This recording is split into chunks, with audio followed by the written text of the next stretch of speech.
What's up, nerds? Welcome to Nintendo Pow Block for May 2nd, 2017. I'm one of your hosts, Corey Dirrig, and alongside me, as always, the man who was on a long trip this weekend, Edward Varnell.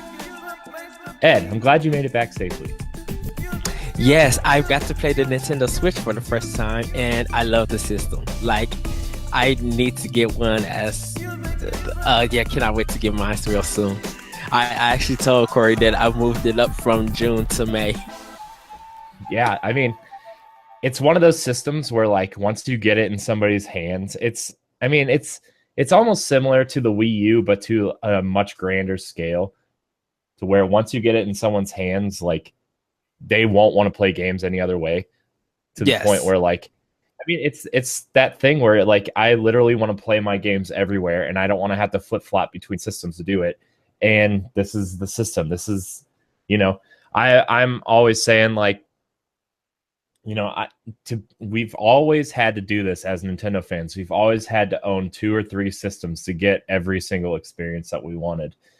And now, well, up until about a week ago, about an hour after we recorded, which we'll get into in a little bit, like, it kind of finally feels like Nintendo's focusing all of their efforts onto one system, like, coming to a point. And we're finally going to have the one system that has all of our favorite experiences on it. And it's going to be awesome. I love this thing. I haven't put it down since I got it. Like, I haven't played anything else really, like, to a large extent. Like, I did turn on Destiny on my Xbox. I did turn on Halo on my Xbox for, like, I don't know, a total of 45 minutes.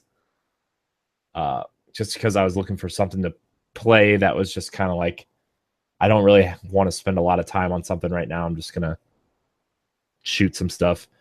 And, I've been playing Mario Kart nonstop, Shovel Knight nonstop, well, Spectre Knight, Mr. Shifty nonstop, and even at the Mario Kart Midnight last week, I played multiplayer Tetris with people all night until we got Mario Kart. It was awesome. Puyo Tetris is insane. Oh my gosh, I love it, but I don't understand the Puyo Puyo part, which sucks because I used to play Dr. Robotnik's Mean Bean Machine, like, on Genesis all the time, and it's essentially the same game. I just forgot how to play it because I love Tetris so much, to the point where I'm just like, I'm just gonna play Tetris. But man, I'm so jealous that you finally got your first hands-on experience with Switch. I envy you. Why? Because the first time I played it, I was so excited. Now I'm just so used to it. I'm just like, yes. But, like, touching it for the first time, it's just like, oh. Yes. I mean, I had to play it, get my hands on it, and then I had to take it out the dock to see how quick it how quick it switches. And it's about a 2-second delay, not too long.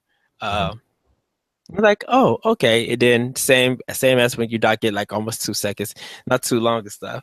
But yeah, I was, like, enjoying it. It took me a while to learn the Joy-Cons on how to take them off and how to click them on. Yeah, because it kind of, I'm like, I didn't know that there was a button in the back to take them off, because because you don't see, it looks like people are just taking them off. So you don't see the button is, like, right under the shoulder buttons, close to the screen, so they're kind of out of the way. But, like, it's so cool. Did you have the volume up when you took them on and off? Yes. It's so cool because, like, everybody, you don't expect it, but it just makes the snapping sound from all the commercials when you snap the Joy-Cons on. It's awesome. Yes. That was a really cute sound effect. Yeah. Oh man, I feel like this is, like, 2 months ago now, because, like, we're talking about how cool all the little features and stuff are on the Switch. But yeah, man, did you played Larry's, right? I'm assuming. Yeah, I was playing Larry's. Yeah. World 1-1. Go listen to it. It's Ed and Larry's show. Go listen to it. And Adrian. Yeah. Well, sometimes Adrian's not there and I miss him. Sometimes. His game Yes, he's big indie developer now. He's too cool now.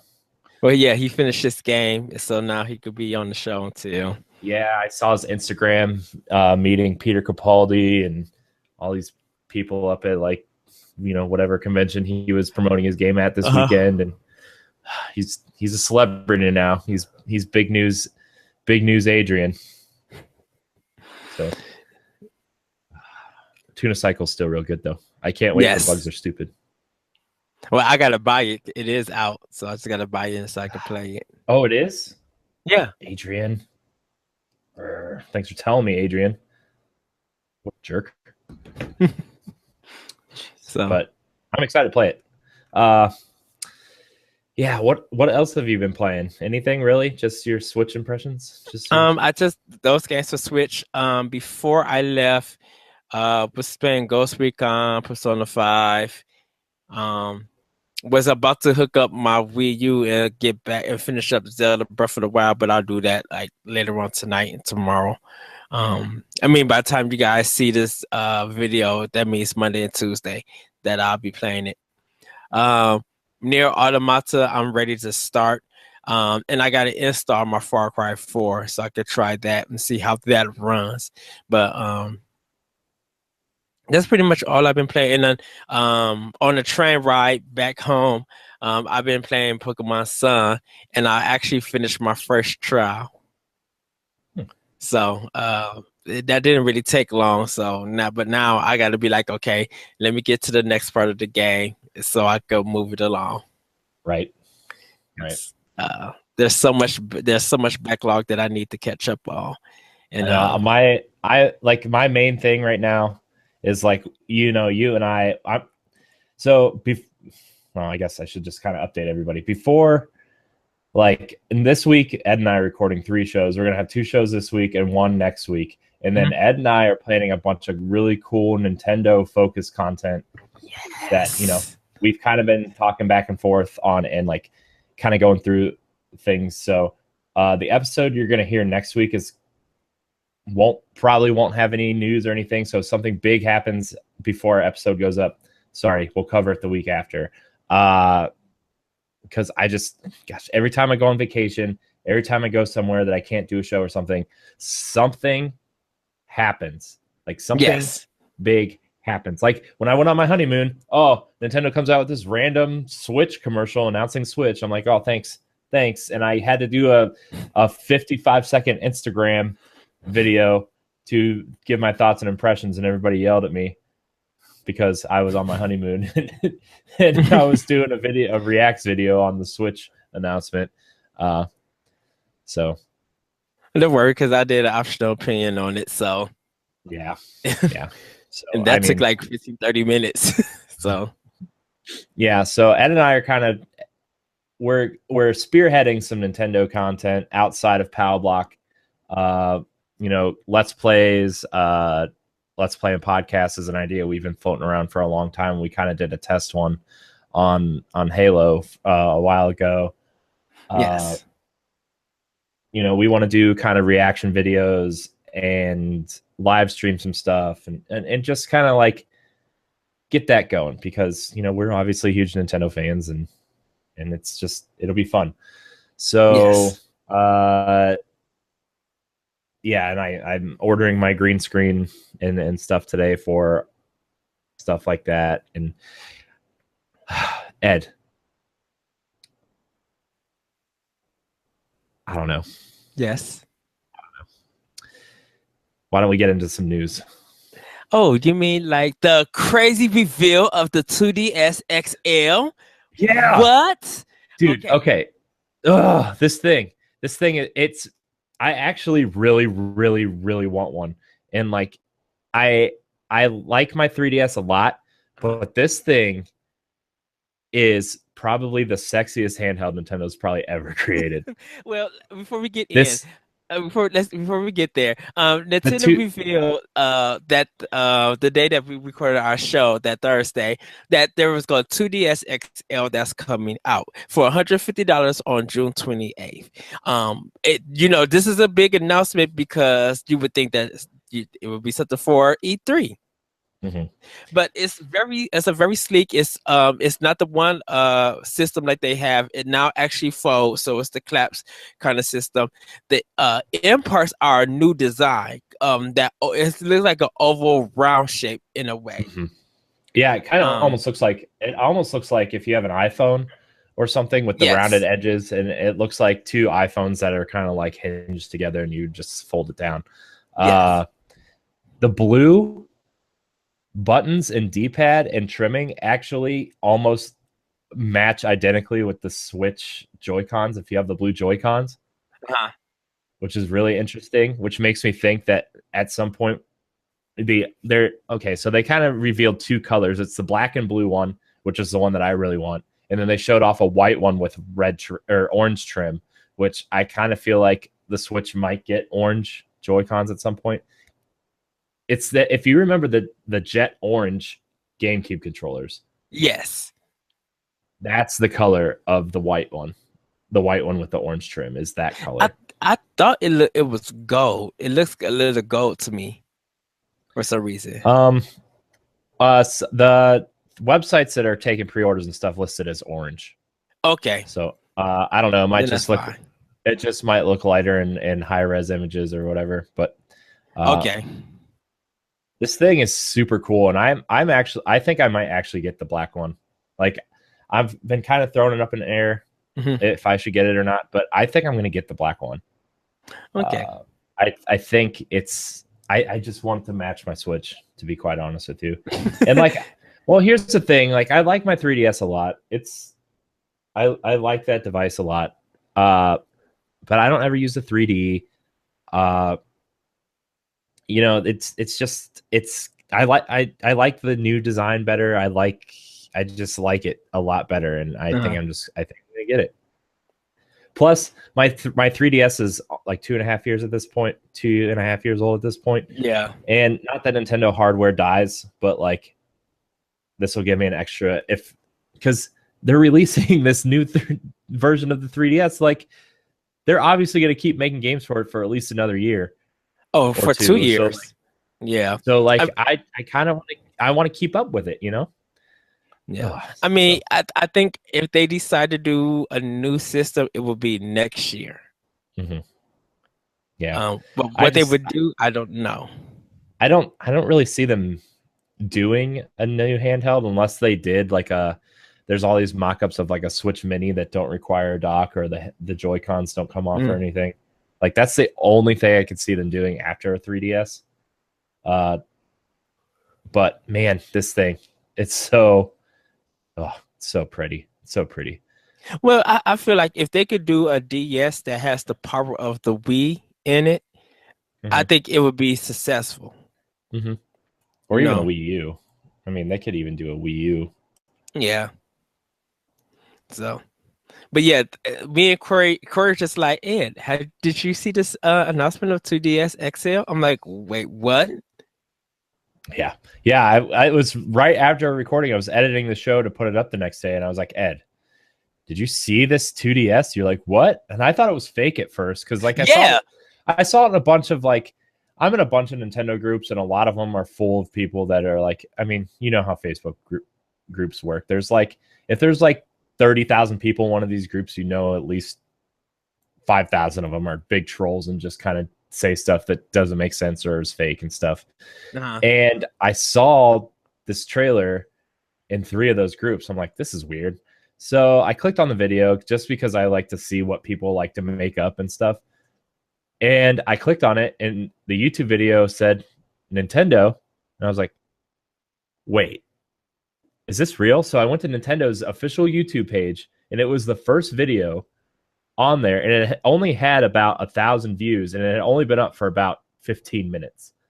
I was like, Dang.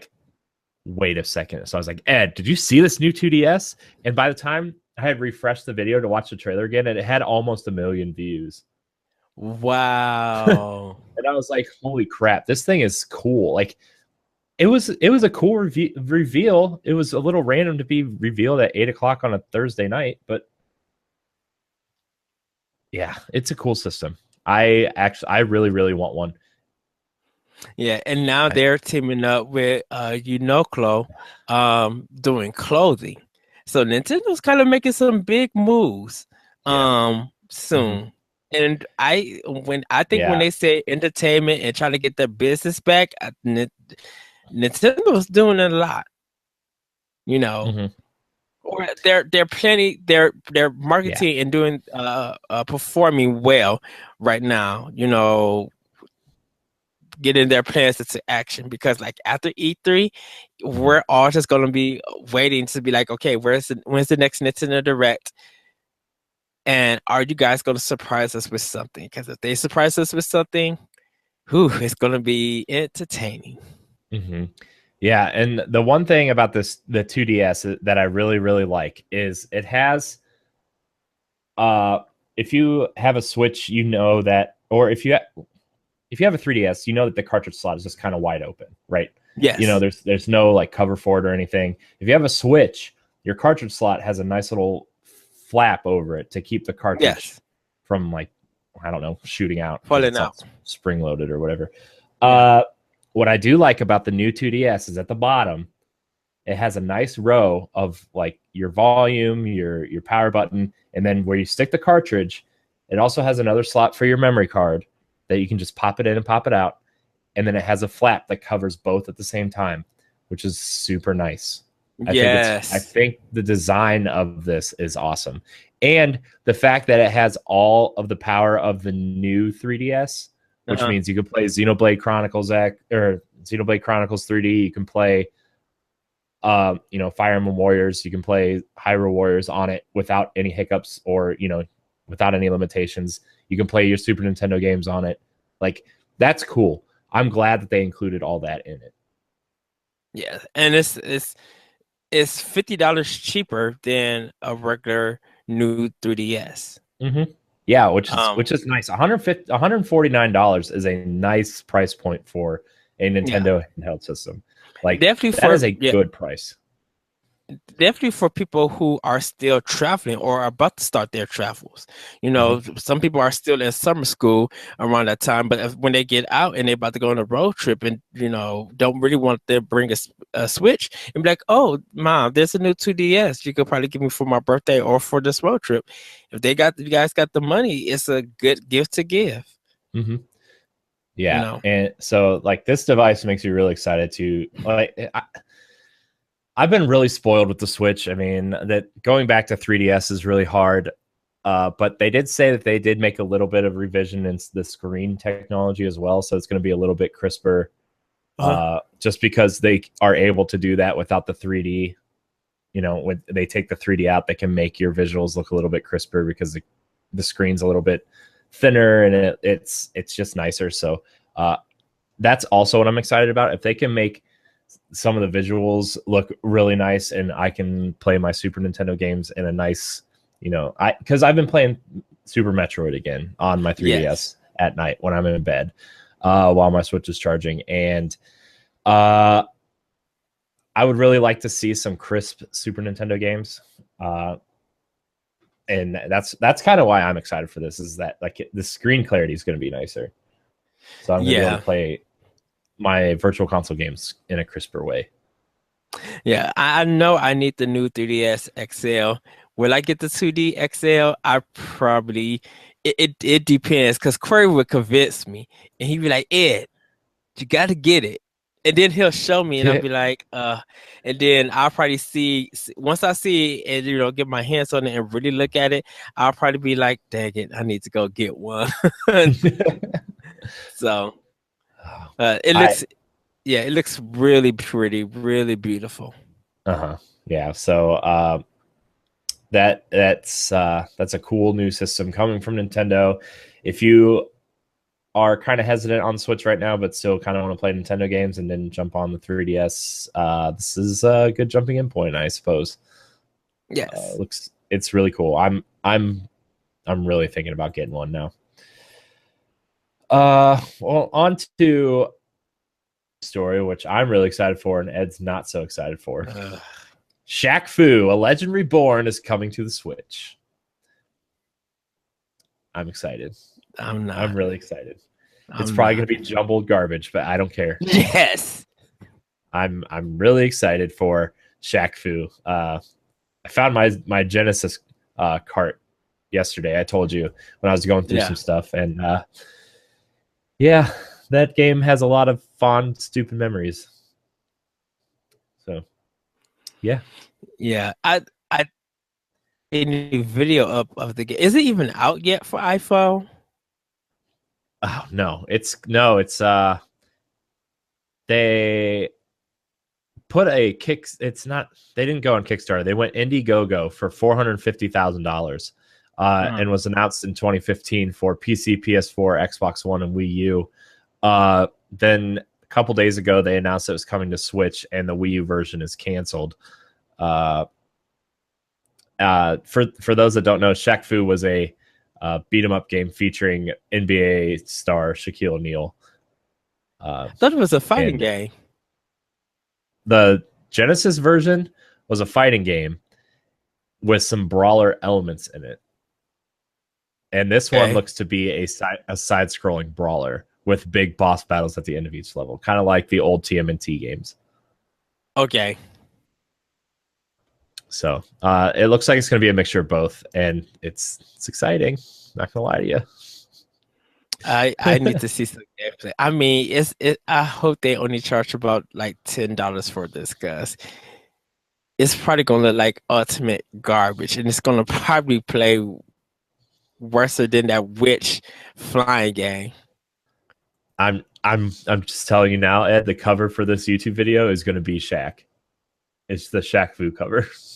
Just warning you now. Oh wow. Come on, I've had good ones the last few weeks. I need to put something stupid up now. Yes, you have. So did you like last week's, which was the old Star Fox Super Nintendo? Yes. Box art. Throwback. So yeah, it's time for some Shaq Fu. It's coming back. So excited. Ed, you don't know how excited I am. You're not very excited. I mean, it's good that, because me and you would probably end up buying it because it might be terrible, and we just really want to play some bad games and literally laugh and be like, yes, we donated to this garbage, but it's now our garbage and it's for your guys' entertainment. Now, it might not be atrocious. It might not be garbage. It might actually be a good game. But I don't think so. I have a high bunch of doubts with that. So. Oh man.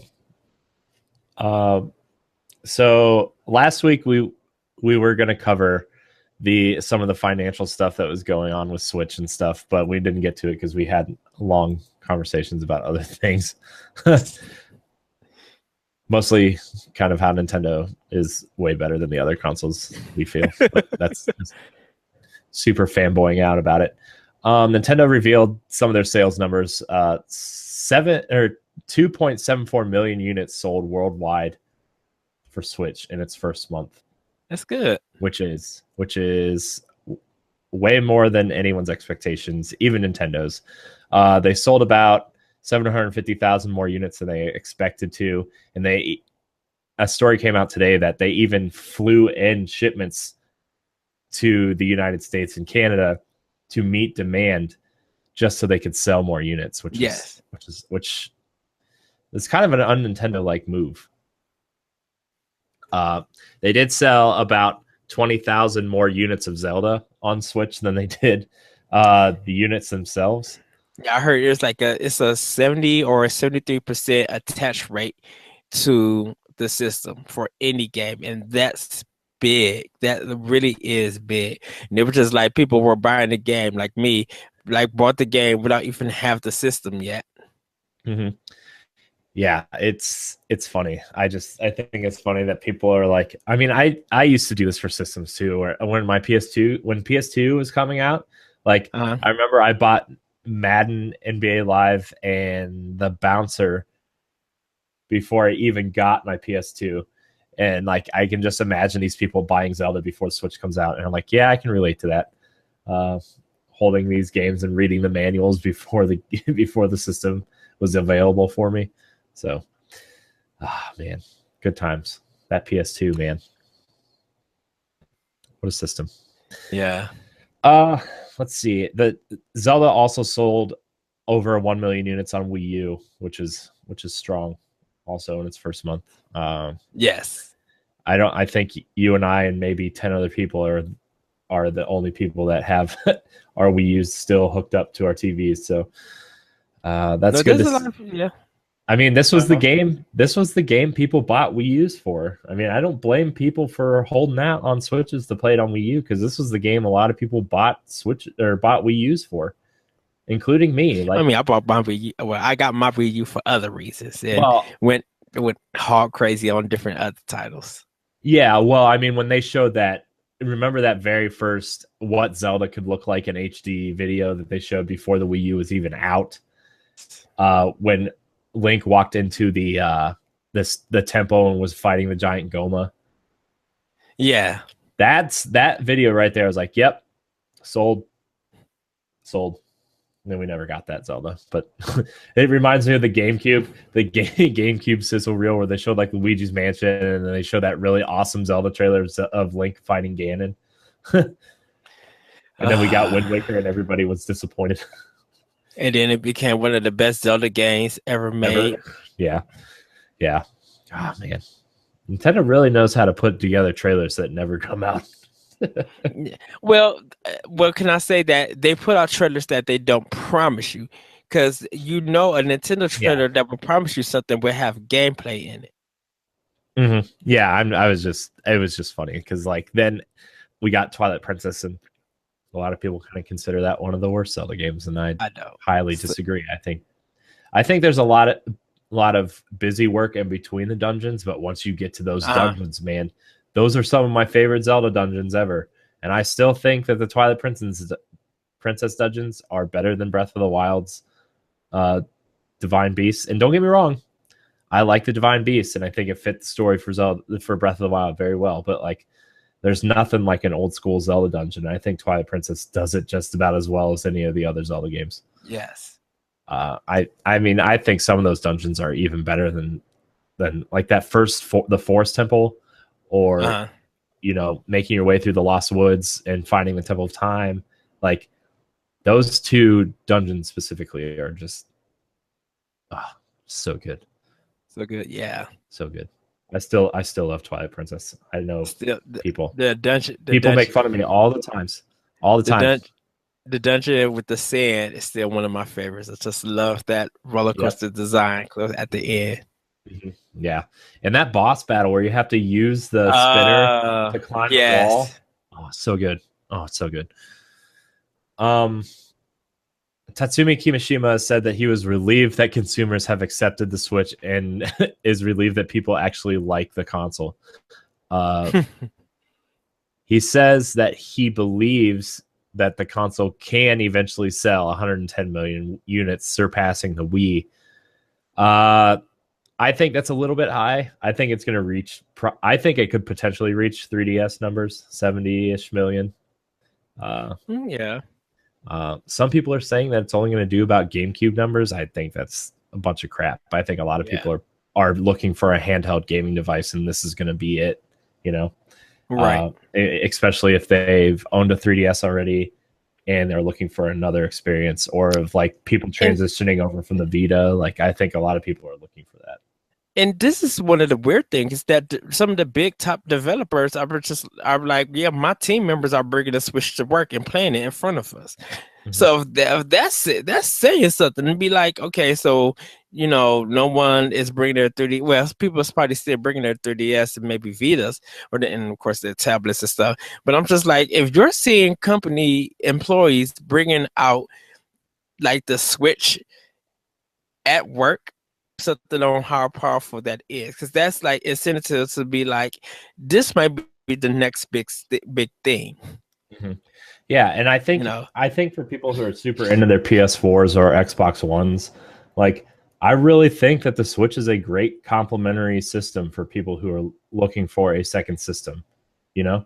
Yes. And like, I know a lot of people say that like Nintendo's in third place all the time, even though like, you know, we saw the Wii and it just totally trounced everything. And like the 3DS and DS are record setters and stuff like that. And they stumbled with the Wii U. So what? I think, you know, by people being so invested in either the Xbox One or the PS4 and Nintendo being their second unit, that's where Nintendo wins. Is like, yeah. If they're everybody's second unit, that's where Nintendo wins, you know, because say at the end of the day, there's 75 million Xbox Ones and 75 million PS4s. And, you know, 60% of those people need a second console and it ends up being the Switch. Like that's 90 million units right there. And like Nintendo wins. Not that it's like a contest or anything, but you know, you always like to see Nintendo do better than these other consoles because they're never compared favorably.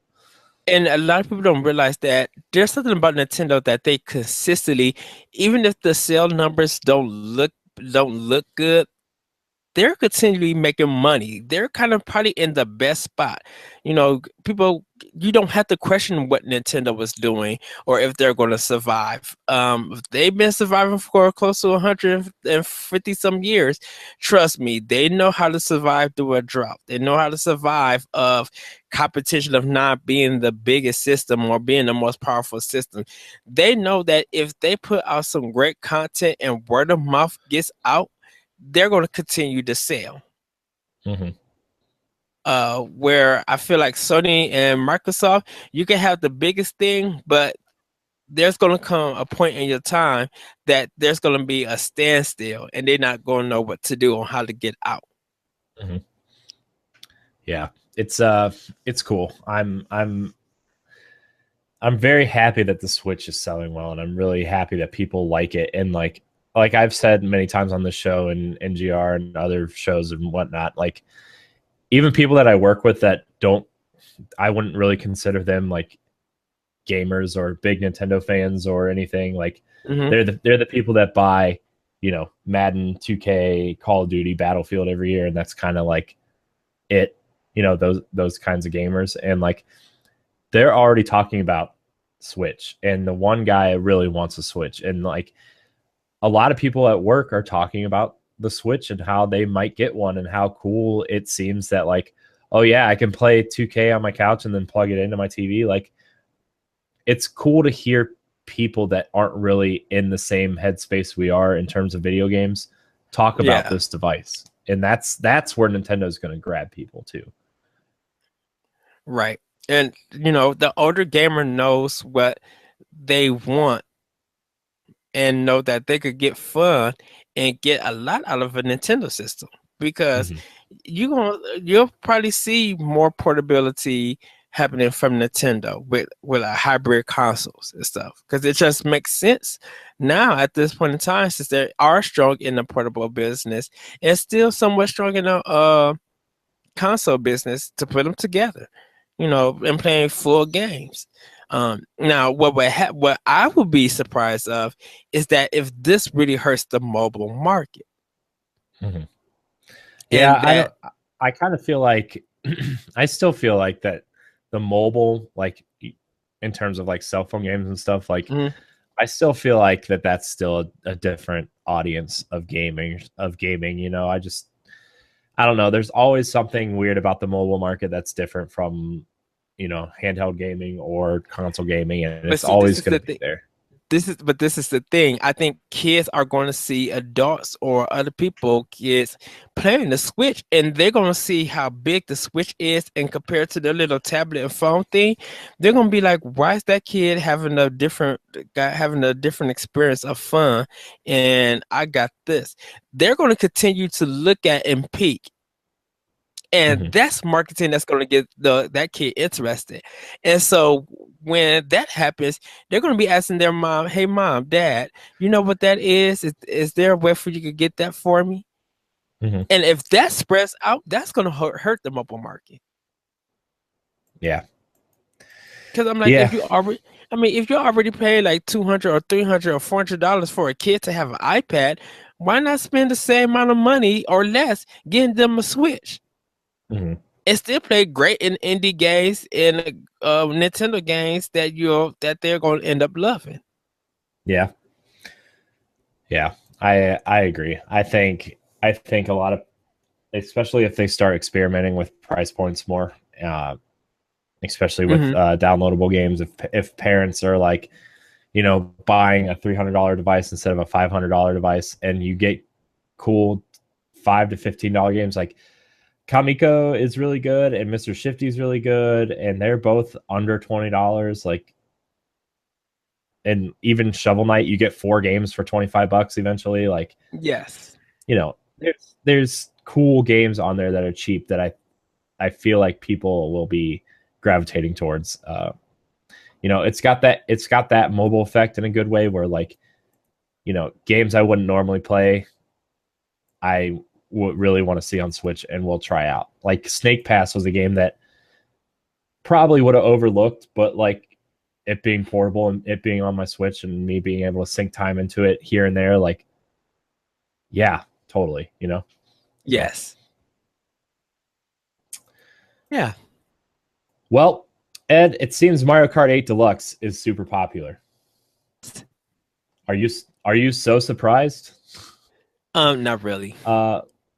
Nintendo revealed that Mario Kart 8 sold 459,000 combined digital and retail units during launch day on Friday.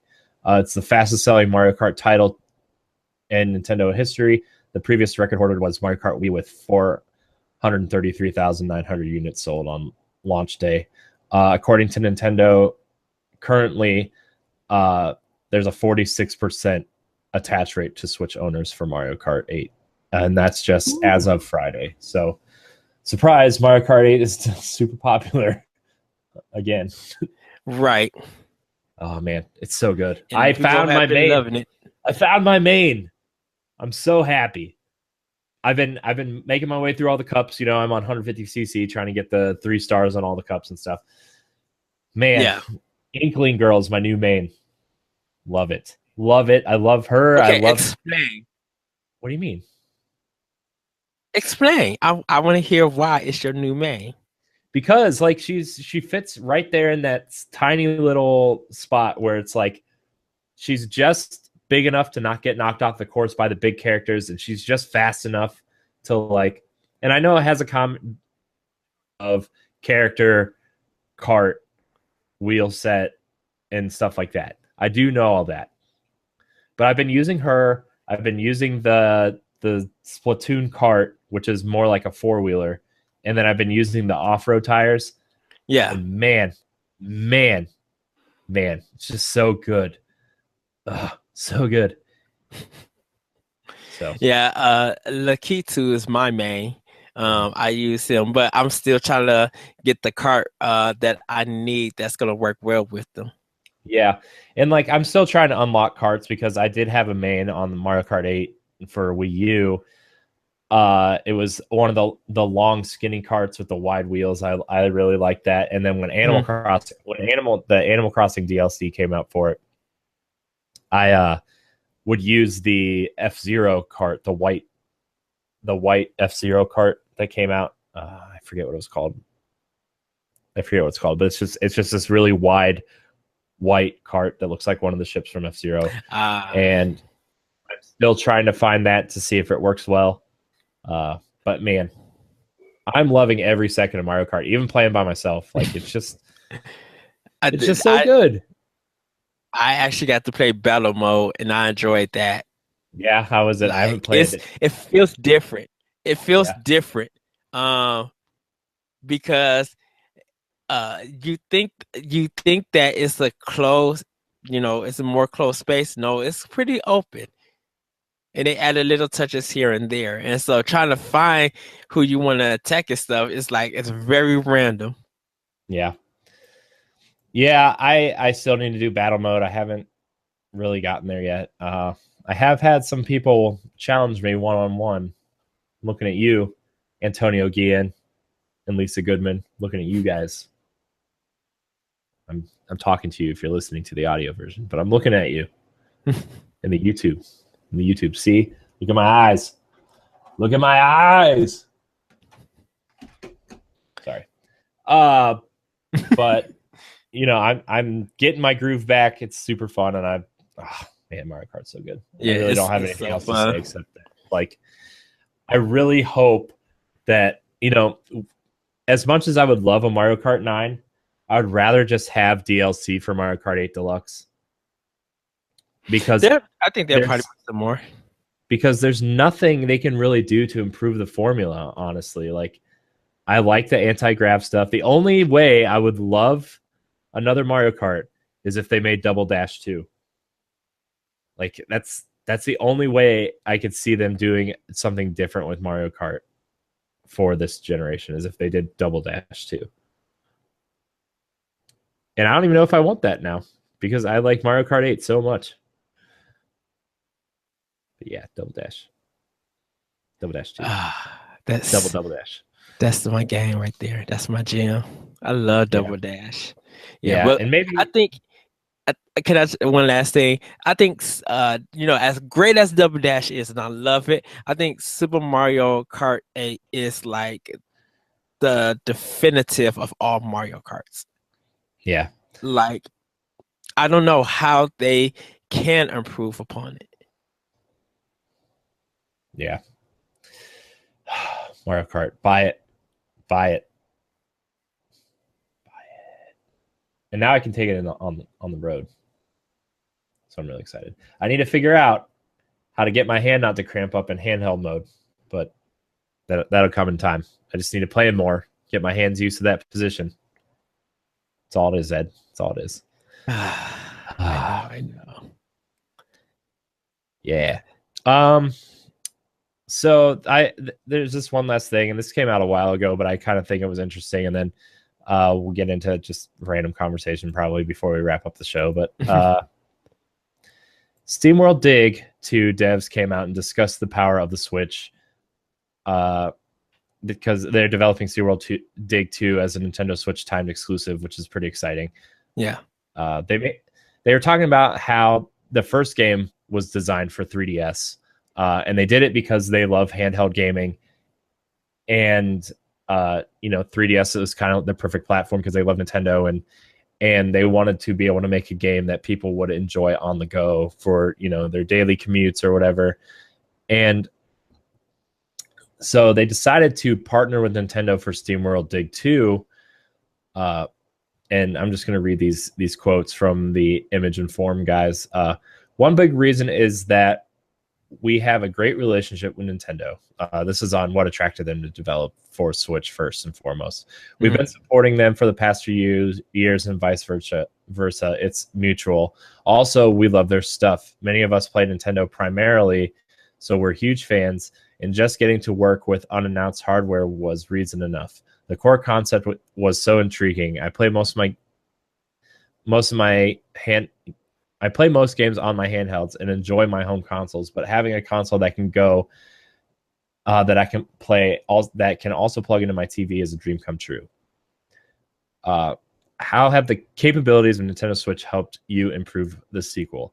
The first SteamWorld Dig was made for Nintendo 3DS, so we made sure that you could play on it on your daily commute.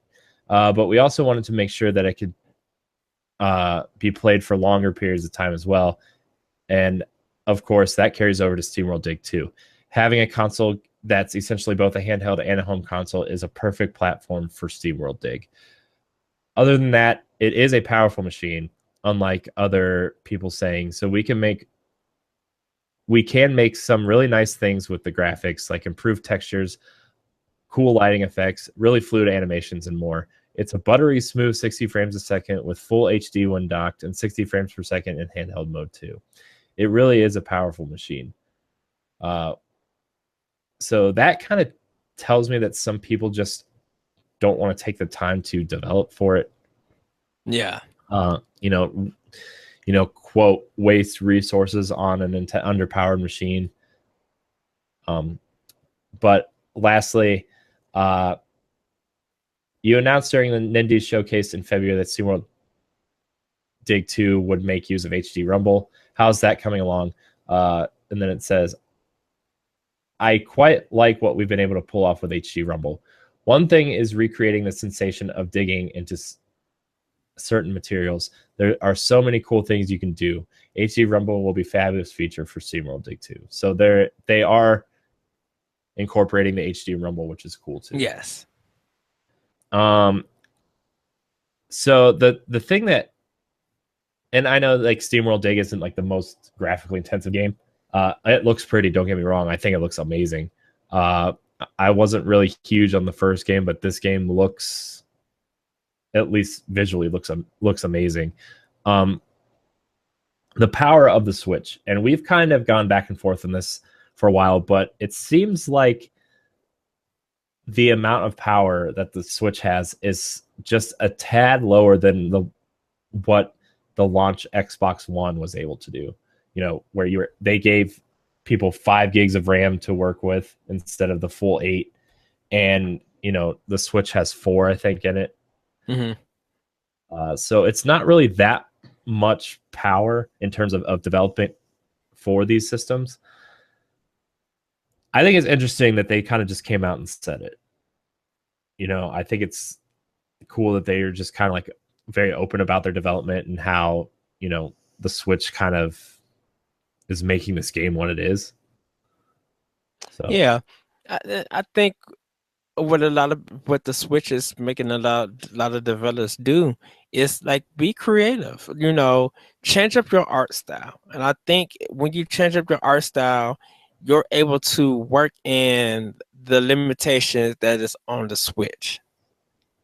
You know, sometimes realistic graphics are not impressive because sometimes some realistic graphics still looks like it's next gen and don't age well. yeah, Where a nice art style on the system could always feel like timeless in a way. mm-hmm. To the point where you don't even have to do a remaster or you don't have to rework it or anything. You could just be like, that's still beautiful after all these years. Yeah. I mean, Nintendo's always one of those companies that have always had games that you're like, oh, that looks great, even though it's 15, 20, 25 years old. Like, right.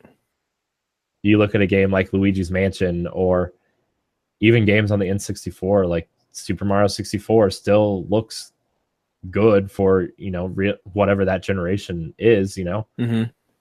Like, it's just, you see these games and everything always looks good. Whereas if you go back to a game like on PS1, like Tomb Raider or Resident Evil or even cartoony games like Crash, like they don't really hold up. Yeah. It's just, they're like very blocky and pixelated, and sometimes they'd be like, ugh, this looks super dated. Yeah. And like I think the generation that pulls off this the most, that makes Nintendo look the best out of these 3 quote big companies, would be like GameCube versus PS2 versus Xbox. And you look at the Nintendo developed games, and then you look at the PS2 developed games, and you look at the games developed for Xbox, and you're like, man, the games that hold up the best are the ones developed by Nintendo. Yes. You know, I mean, you get those rare ones like, you know, you look at Voodoo Vince, which still looks pretty decent on the original Xbox, but it didn't have the Nintendo charm. You look at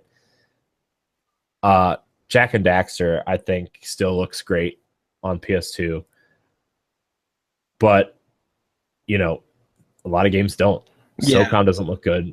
And, you know, it's all in the art direction. You know, Nintendo has always pulled off the art direction. Right. Like, even if you look at Eternal Darkness for GameCube, that game still looks good and it still looks creepy. Mm-hmm. Yeah. I mean, even Eternal Darkness, like you can still look at that game and say, yeah, this is from that era, but it still looks better than a lot of the stuff that came out in that era.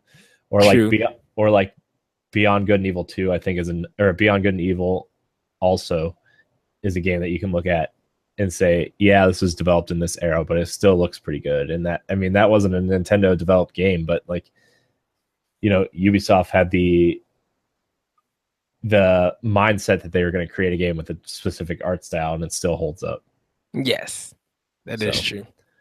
But I thought it was interesting that, you know, some of these indie developers are coming out and saying, well, yeah, the Switch kind of is almost on par with Xbox One, and in some ways, you know, it's like we can do all this stuff here. We can do this. It's just how much time you want to put into this. And you know, people, if Switch takes off, people are going to have to realize that, you know, there's not going to be some of these companies, you know, I don't think we're ever going to get Battlefront or Mass Effect on Switch. Like, I don't think we're ever going to, which is sad because I would really like, you know, I think the Mass Effect trilogy, the original Mass Effect trilogy, would be a great portable experience to take with me and then come back and play on TV. Like, I would totally play through those again on Switch.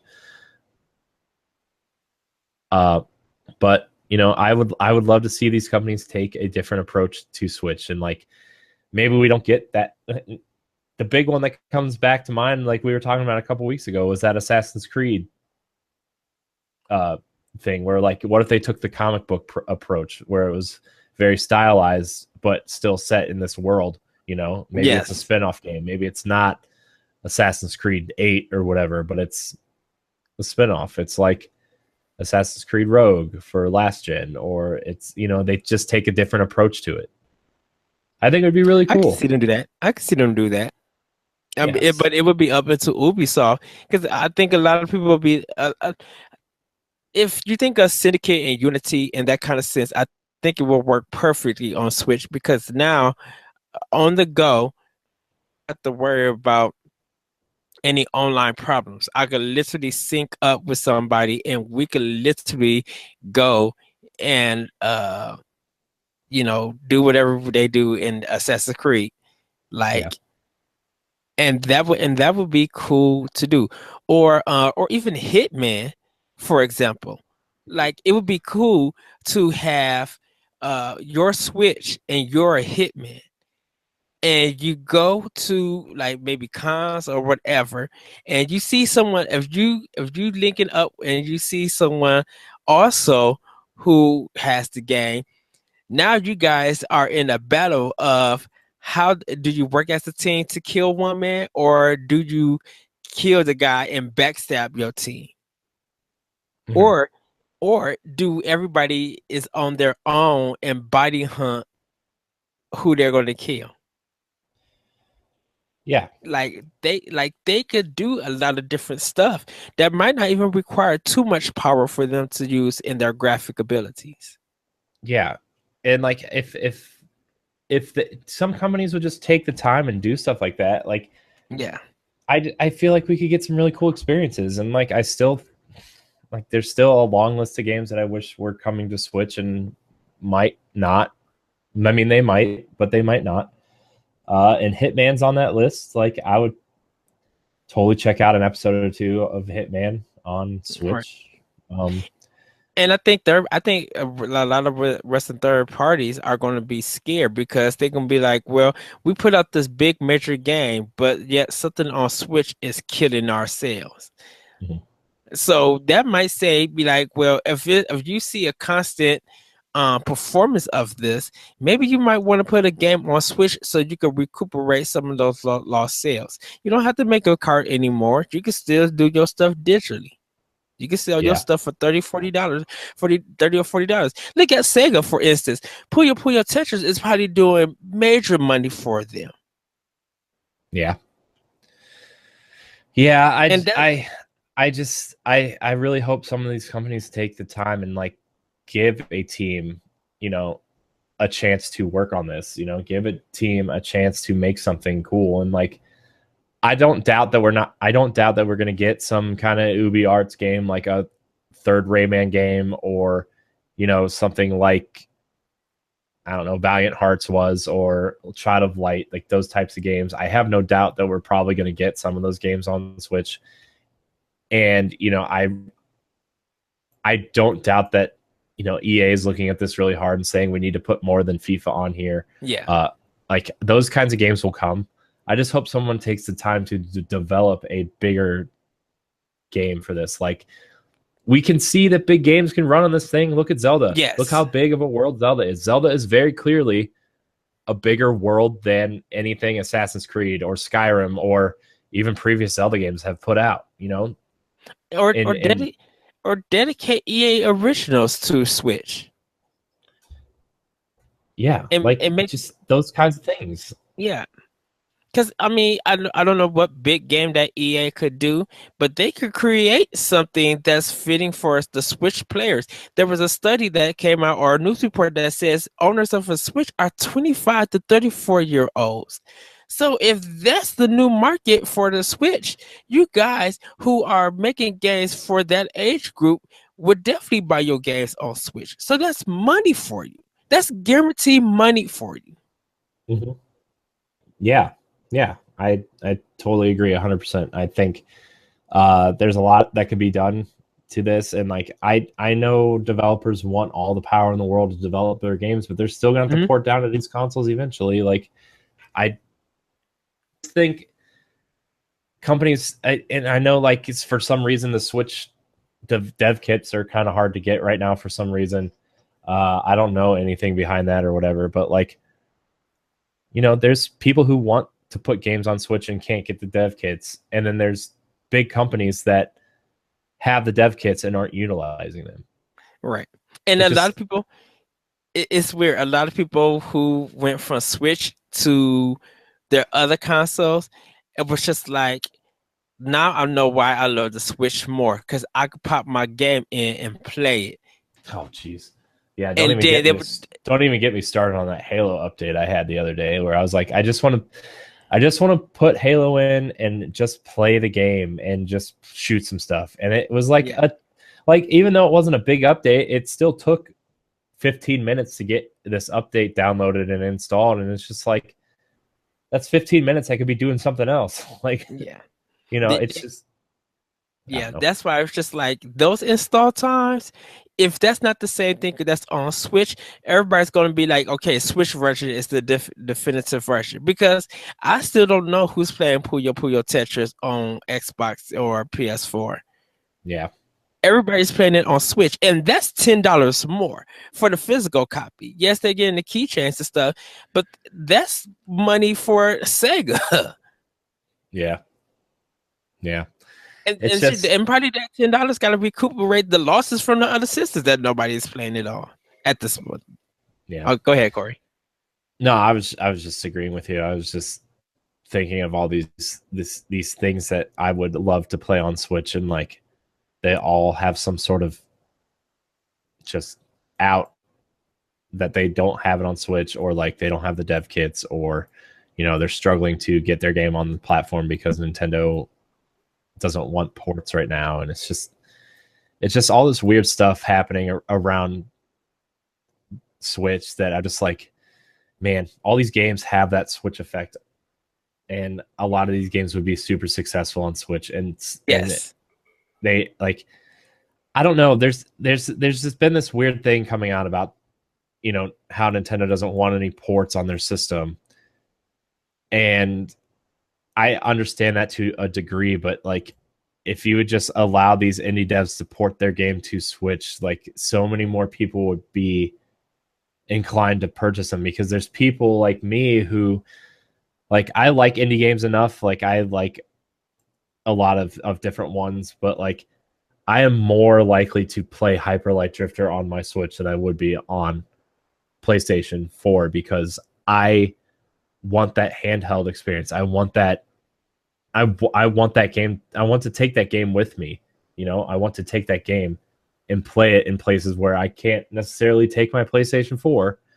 You know, and I think Nintendo will allow those ports to come in. Yeah, I think those companies just got to be like patient, because I'm like, they already got stuff set in. So what do they? I'm like, why add too much stuff when they're not, where they're trying to get their first plan out? You know.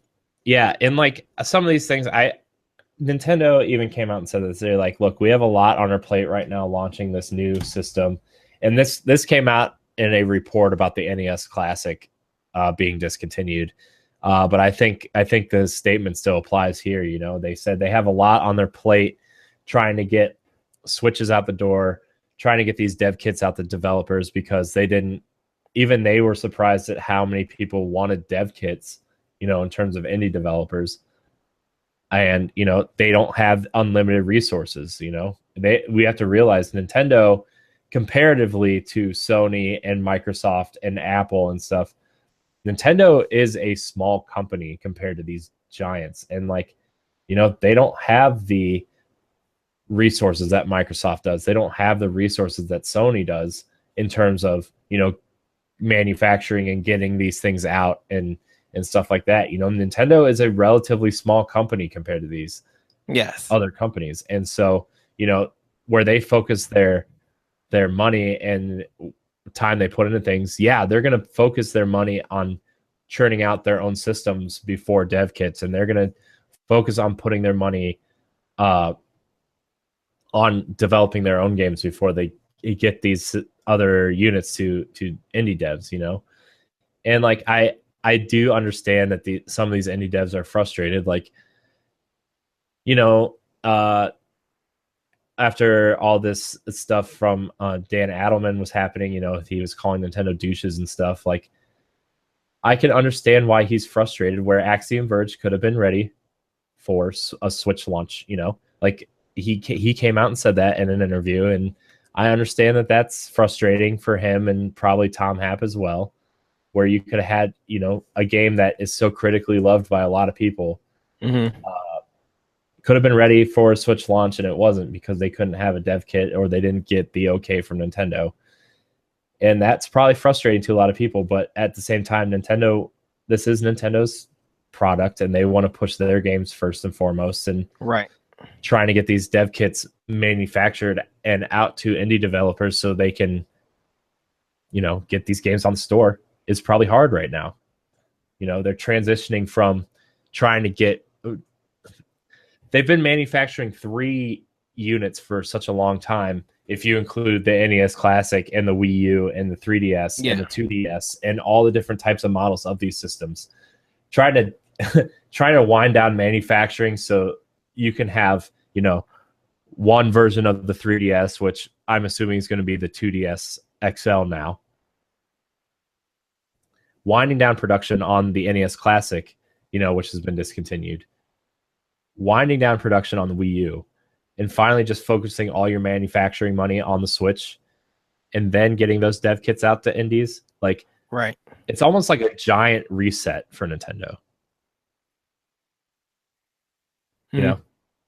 It's like this giant manufacturing reset, and Nintendo's going through an exciting period right now, but also on the back end, they're probably going through a weird transition. It's a weird thing putting out this one console that people are super excited for now, and people are super excited to develop for.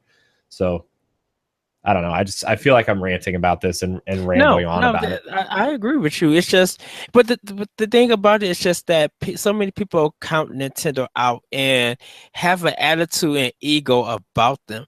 And then, like I always say, they get shocked when Nintendo's being successful, and they don't fall into the predictions or the expectations you thought that was going to happen to them.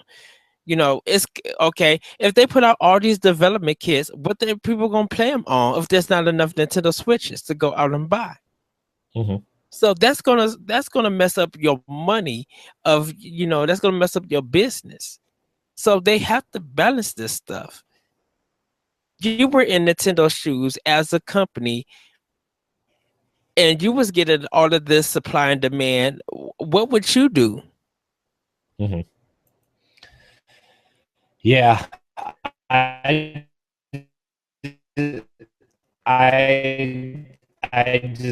don't enjoy on this platform. Yeah. So I think within time, let Nintendo do what Nintendo needs to do. It sucks, yes, but let Nintendo do what it needs to do. Developers, I don't know. There's Oh. Ed? Oh, you froze. You froze. Oh, thanks, Google. Google. Jerks. Sorry. And you know, third party developers. I'm like, just you could put small games on there, medium sized games, second party games, because this is going to be the thing about it. Since the system is region free, Amazon Japan is going to get a lot of visits from Nintendo players. And they're Yeah. going to start making second accounts, and they're going to start buying games of that comes out over there to play on that Switch. And when that happens, you guys are going to be really in trouble. Yeah. Yeah, and I think, you know, some of the, like, even the big publishers like EA and Activision and Ubisoft to an extent maybe should look at this as the successor to the handheld market and not the console market too. So they can look, we'll just create something unique and cool for this handheld device that you can also play on your TV. You know, I still, people are comparing this to PS4 Pro and Scorpio. Really, you should probably be more focused in terms of it being a more popular version of the Vita or the successor to the 3DS, and, you know, understand that Nintendo's AAA games are going to be at the forefront, and you need to make games that complement those games. Like, you need to make games that complement Zelda by releasing, you know, another Professor Layton game or a Bravely Default game, which is, you know, is obviously doing a great job of supporting the Switch. And Capcom's already come out and said, look, we're supporting the Switch. You know, we're making it our top priority, which is something we didn't talk about. You know, you need to make games that are good, that complement Nintendo's AAA offerings. Like, for example, Super Bomberman was a great complementary game for Zelda to launch with. You know, I mean, that game's not amazing, but it's a great little stupid multiplayer game that you can play and have a good time. And it was a risk that paid off to make people actually respect Konami again. Yeah, and you look, we're not getting a AAA game, you know, in May, but we are getting Street Fighter and Disgaea 5, which are great complementary games to Nintendo games. Right. You know, and then we get ARMS and Splatoon. And then, you know, after that, we're going to get a big open world game in Skyrim. And then we'll get Nintendo's fall lineup, you know? And if Ultra Street Fighter 2 performance does very well, and you see a drop in Street Fighter 5, that's speaking volumes. Yeah, and I think volumes. I think a lot of people are, you know, have always preferred Street Fighter 2 in terms of Evo and stuff. Like, yeah, Street Fighter 4 was big, but I think 2 is more popular than Street Fighter 5 still at Evo. And, like, if you give people a reason to revisit Street Fighter 2 with new characters to master and, you know, a couple new stages, a couple new tracks, you know, not to mention the factor that people love Street Fighter 2 on Super Nintendo. Yes. Like, that's kind of like the big draw right now, I feel. Like I told you, my brother-in-law bought a Switch for Bomberman and Street Fighter. Yeah, he bought Zelda too, but he bought it because these games are nostalgic to him in terms of Super Nintendo, not because of Evo or because of the Konami conflict that he probably knows nothing about with Kojima. Right. Like, you know, these little things are also what's attracting.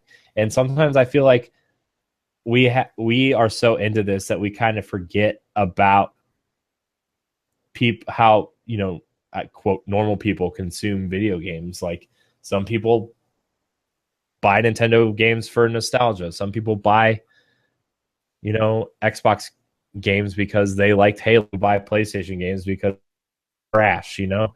Like, sometimes I feel like we do that space in terms of how people consume games. Yes. So I do think Nintendo is hitting that audience a little bit harder than the hardcore audience. You know, Mario Kart's a very nostalgic franchise for people, you know. Super Mario Kart and Mario Kart 64 are still people's favorite Mario Karts. You release a system that's super popular, you release it with a Mario Kart game. Oh, yeah, I remember playing Mario Kart N64 in my dorm room. Bam, right there. That's a system sold. And be like, oh, Mario Kart 8 at college campus, this little screen, 4 players, let's do this. Mm-hmm. Yeah. And so that's kind of, yeah. I don't Yeah. really, yeah. I just, I don't know, man. Things are still really weird and confusing about the tech behind the Switch, but at the end of the day, like, I think at this don't we I all think just want fun games to play on this thing? yeah, I think for a lot of us we don't even care about the tech. We just care about the games and how much fun we're having. Yeah, that's another thing too, is like And it's at some point, you know, does it really matter if my games are running in 4K and look super photorealistic? As much as I did like Battlefront 1 and I am kind of excited for Battlefront 2, I do want to play through a lot of that just because I do. But at the same time, like, does it really matter that they went through all this time and effort developing technology for facial capture? And does it really matter that they took 3D pictures of real props from the Star Wars movies to make accurate models of the X-Wing? Like, do 99.99% of gamers really care you that know, EA went out of their way to spend all that money and all that time on Disney's facilities to do that? no. No. I really Rogue Squadron 2 for my Switch, and I'm good. I'm good because that game, like, I do hook up my GameCube from time to time, and that game is always one I pop in because that was like underpowered the GameCube was compared to the Xbox, and then they showed off Rogue Squadron 2, and everybody thought we were watching the digital remasters of the movies. How good Rogue Squadron 2 looked back then and how good it still looks today. Yep. Man. Yes. Like, I don't care. Like, it's nice that, EA has the money to do that, but like, why not, tone down that a little bit and focus some of that money on an original Switch title that probably doesn't cost nearly as much to develop, paying for that Star Wars license. Right. And people have been so positive about the games. So that kind of says something. Like if you go on social media, EA and other companies, and you look at people talking positive about the Switch games and how much fun they're having from adults that you sell games to, that will give you a clue to be like, yeah, maybe we should do something that's cool and fun. Mm-hmm. So, You know, I mean, I feel like we're at that point right now where like graphics as powerful of a message as they used to be. And like, it's always nice to look at something pretty, like, but like, I don't even care about upgrading to a 4K TV because I don't care about graphics like I used to. mm-hmm. The jump from Super Mario Brothers to Super Mario World was impressive. The jump from Super Mario World to Super Mario 64 was impressive. The jump from Mario 64 to Sunshine and Galaxy to 3D World, all those were super impressive. Yes. Like, but like, Nintendo games are always going to be Nintendo games, and like, that's good enough for me. Like, that's really good enough for me. Same here. Like, Same you can still turn on Galaxy and be like, oh man, this looks almost as good as 3D World because of the art direction and stuff. Yeah, it's not crisp around the edges because it's not an HD console. Mm-hmm. But yeah, it's amazing. It still looks great. So I don't know. It's just, we're just in this weird time that I just, once everybody gets this Switch thing handled and figured out and dev kits go out, I know we're going to get a lot more. I brought it up for the sake of conversation, which is what I do a lot. I just always bring up things for the sake of conversation. Exactly. And, I really can't wait for more Switch games. I can't wait to see how they handle Virtual Console. I can't wait to see, Oh, Virtual Console. Yeah, that's going to be something. A lot of people are saying now that they're just like, are they even going to do Virtual Console, or are they just going to one day just release Super Metroid as a game in the game store? You know, that's like the big rumor right now is like, are they even going to do virtual console, or are they just going to release games on the game store like they've been releasing these Neo Geo games? Yeah, they'll release it on the console.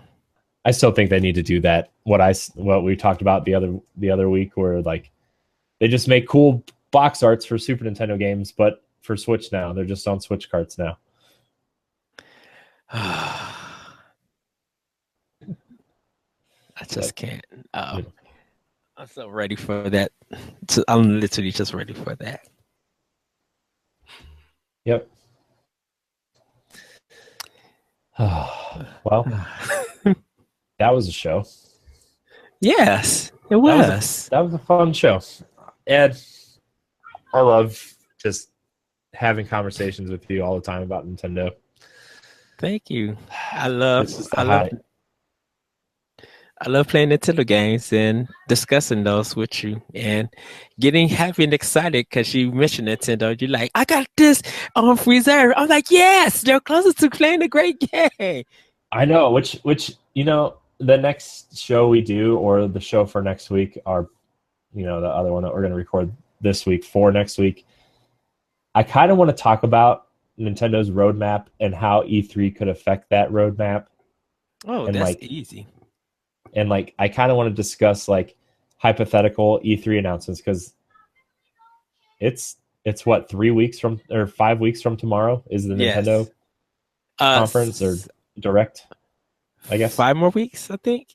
Yeah. Yeah, 5 weeks. Yes. So everybody. Which, by the way, I did request off Sunday night and Monday and Tuesday. Yeah, I'll have Sunday night off, but Monday and Tuesday I got a request off. So we will be doing E3 coverage. Everybody will be watching the live streams. We'll be doing podcasts talking about it. You'll probably see some writings.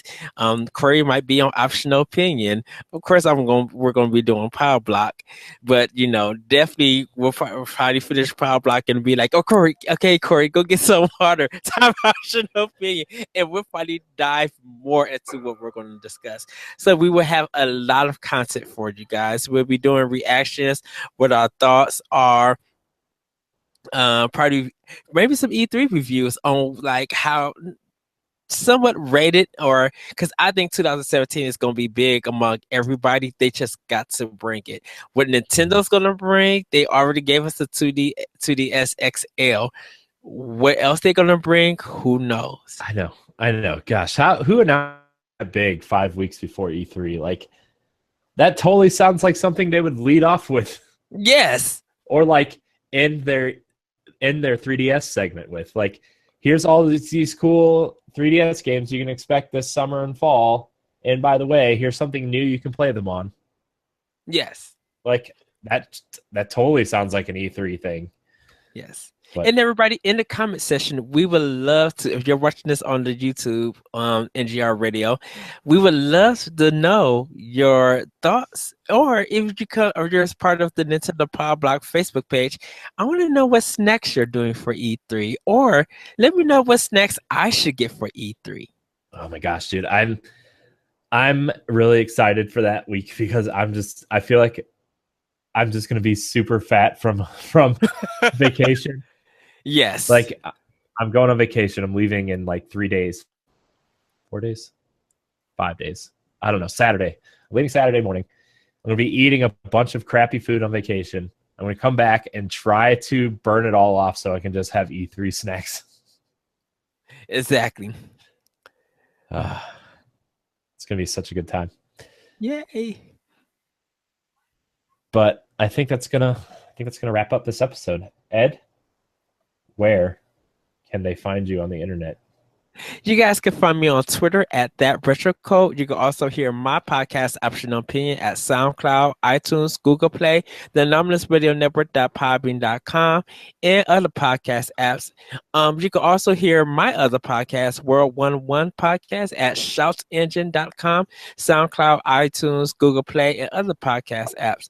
The SoundCloud version I will be updating real soon. I'm sorry, everybody. I just been managing a lot of things. Just getting stuff ready for, video content for Nintendo Pow Block and getting some writing done together. I do got 2 more episodes of this optional opinion feature that is going on, and then I'm getting ready to do a feature for May. So hopefully you guys will tune in to what that one will be. I can't say what it is, but I think you guys would definitely enjoy it. Yeah. Oh, and before I plug my stuff, I do want to say that I am creating a bit more interesting background for people who are watching on YouTube. I do want to do some cool borders and stuff, and kind of get me and Ed on the screen at the same time. Yes. The Google Hangouts is kind of a convenient way to do this, but the more and more I edit stuff, like the more I wish we were on screen at the same time, and Google always acts weird right now on this end. So we may be on the screen at the same time at some point soon. So with cool borders and Nintendo characters and stuff. So yes. But you can find me at Corey Hudson and Corey and HD on Instagram. You can find us in the NGR Radio Facebook group and the Nintendo Pow Block Facebook group. I'm going to start promoting that again too. Facebook.com/group/Nintendo Pow Block. You can our radio podcast. You can find me and Ed on that next episode of NGR, which we will be recording tomorrow. So I'm pretty excited. You and Larry are coming on. I'm really excited. Yay! Really excited. Check out our writings on ngrradio.com. I'm writing reviews for all the Switch games I've played, so I'm going to try to get more of that up. And check out my Horizon and my Wonder Boy review. You guys can check that out. I am going to be doing some more reviews once I finish a lot of these games, and then they'll be going up. Yeah. So. Yeah, and once I would like your opinion on that game too. Like on which one? On Zelda. Oh yes, that I'm almost done. I'm working on that tonight and tomorrow. Yes. Yeah. And so maybe we'll have a little mini Zelda spoiler cast next episode. So. Ooh, are you ready?